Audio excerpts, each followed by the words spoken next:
Bueno, en la siguiente sección ya vimos primeros auxilios y las medidas de lucha contra incendios. La siguiente sección es la 6, dice medidas que deben tomar en caso de derrame.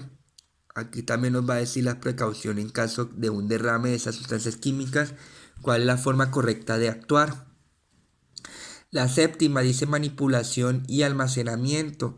Aquí nos va a decir cómo se debe de almacenar las sustancias químicas. Por ejemplo, hay sustancias químicas que teniendo en cuenta la temperatura ambiente o fría o cálida o en recipientes herméticos. Bueno, o por ejemplo la gasolina tiene que estar aterrizada. eh, entonces hay que leer cómo la forma de almacenar esa sustancia química y también la correcta manipulación, ¿sí? Porque pues ahí nos da una serie de precauciones. La octava, controles de exposición y protección personal. Aquí nos va a decir qué elementos de protección personal debemos de utilizar, qué tipo de guantes, gafas de seguridad, tapabocas. Bueno, ahí nos va a decir qué tipo de elementos de seguridad debemos de tener en cuenta. Y en cuanto a controles de exposición, pues puede que ahí nos vaya a decir que el área debe estar ventilada, que debe estar ventilada, o sea, debe estar en temperatura ambiente. Entonces tenemos que aplicar un sistema de ventilación en el almacén, ¿sí? Para que no se concentre el calor, porque las sustancias químicas requiere de una temperatura fresca, o sea, eh, fresca, ¿sí? Entonces, bueno, ahí nos va a decir. La otra son las propiedades físico-químico. Cuando hablamos de las propiedades físico-químico, en las propiedades físicas y químicas, entonces aquí nos va a decir todo, por ejemplo, dice apariencia, estado físico, color, etcétera. Estado físico, líquido, gas, color, gas, amarillo, verdoso, líquido, ámbar, olor picante, irritante, penetrante, umbral del olor, tal y tal, partículas por millón. La suspensión de los límites por el olor es subjetiva e inadecuada para advertir del riesgo de exposición, potencia de hidrógeno, ¿sí? Puntos de función, puntos de ebullición, punto de inflamación, velocidad de evaporación, inflamabilidad, límite superior. Bueno, aquí nos va a decir todas las propiedades físicas y químicas que tiene el cloro, la densidad, ¿qué? Solubilidad, coeficiente de participación en cuanto a, bueno, al agua, bueno, temperatura de ignición, temperatura de descomposición, bueno, en fin. Aquí nos va a decir la composición, las propiedades físicas y químicas del cloro. ¿Listo? Es como... listo, entonces la otra es estabilidad y reactividad. ¿Qué quiere decir estabilidad y reactividad? Aquí nos dice reactividad. El cloro reacciona con una gran cantidad de sustancia debido a sus características oxidantes. Estabilidad química. Estable en condiciones normales. Posibilidad de reacciones peligrosas. Oxida violentamente materiales orgánicos. Puede reaccionar violentamente con materiales combustibles. Puede reaccionar violentamente con agentes reductores.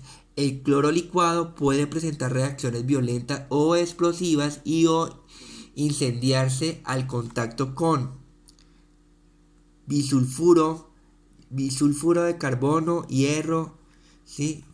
Entonces aquí nos va a decir como la palabra lo dice, la reacción que puede tener el cloro con algún contacto con otra, o sea, la reacción que puede llevar a cabo el cloro con tener contacto con alguna otra sustancias químicas, como qué reacciones se puede, por ejemplo aquí dice que son reacciones violentas o explosivas, ¿sí?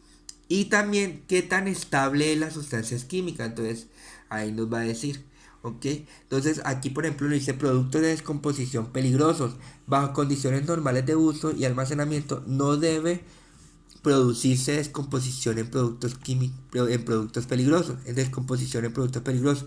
El cloro reacciona con el agua para formar una solución corrosiva de ácido clorhídrico y ácido hidrocloroso, ácido hipocloroso, los cuales se descomponen en cloro, oxígeno y ácido clórico. Entonces aquí nos va a decir que bajo condiciones normales no hay ningún inconveniente, pero que puede llevar a cabo alguna descomposición peligrosa al tener contacto con otro tipo de sustancia. ¿Sí?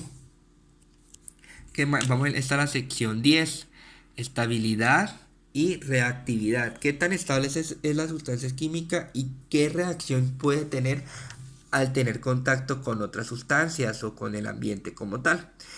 La 11 es información tóxica. Aquí nos va a decir todo el tema, qué tan tóxico es para nuestra salud manipular esa sustancia química. La, la 12 dice información ecotoxicológica. ¿Qué quiere decir esa información ecotoxicológica? Es todo el tema del ambiente, ¿sí? Aquí en la información, en la sección 11, es todo qué tan tóxico es, ¿sí? Toda la parte de que cuando uno, si cualquier vía de ingreso a nuestro organismo, por ejemplo, por inhalación, ingestión o por medio de la piel, ¿qué problemas puede causar? Dice que las vías más probables de ingreso son a través del sistema respiratorio de contacto con la piel. O sea, es la forma que nosotros podemos, el cloro puede ingresar en nuestro organismo. ¿Y qué reacciones, qué síntomas va a tener la persona al momento de inhalar el cloro? Ahí nos va a decir efectos, qué síntomas, ¿sí? Y qué medidas debemos de tener en cuenta para cuando tengamos algún tipo de reacción. Esto es toda la parte toxicológica, ¿sí? Toda la parte de toxicológica, ¿sí? Toxicológica. Entonces, aquí toda la parte de qué tan tóxico y qué reacción va a producir o síntomas a nosotros, a nuestro organismo. En la 11 habla sobre la toxicidad, qué tan tóxico va a ser esa sustancia química al momento de tener contacto con el medio ambiente, ¿sí? Ahí nos dice, ¿ok? Y la 13, perdón, ya la 13, si hablamos de la información toxicológica o toxicológica, y hablamos de la 12, que es la información ecotoxicológica, ¿sí? Que es cuando tiene contacto con el ambiente el cloro, qué reacción va a afectar, qué impacto negativo va a tener el cloro al tener contacto con el ambiente, con el medio ambiente. La otra información relativa a la eliminación.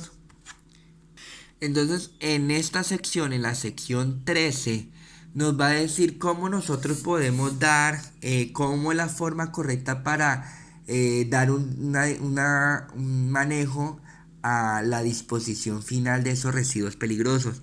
Es decir, esas sustancias peligrosas no se tratan fácilmente. O sea, para darle una disposición final a esas sustancias peligrosas, se debe de seguir o consultar con un proveedor que tenga los permisos pertinentes por el gobierno, ¿sí? Unos permisos, unas licencias para poder prestar servicio de recoger todos los residuos de sustancias químicas para para poder que ellos le den una forma correcta de disposición final. Sí, eso no, unas sustancias químicas no es de solamente tirarlo a la basura y ya. No, también hay que mirar cómo es la forma correcta para la disposición final. Entonces hay que tener un proveedor, porque un proveedor, todos no pueden darle disposición final a esas sustancias químicas.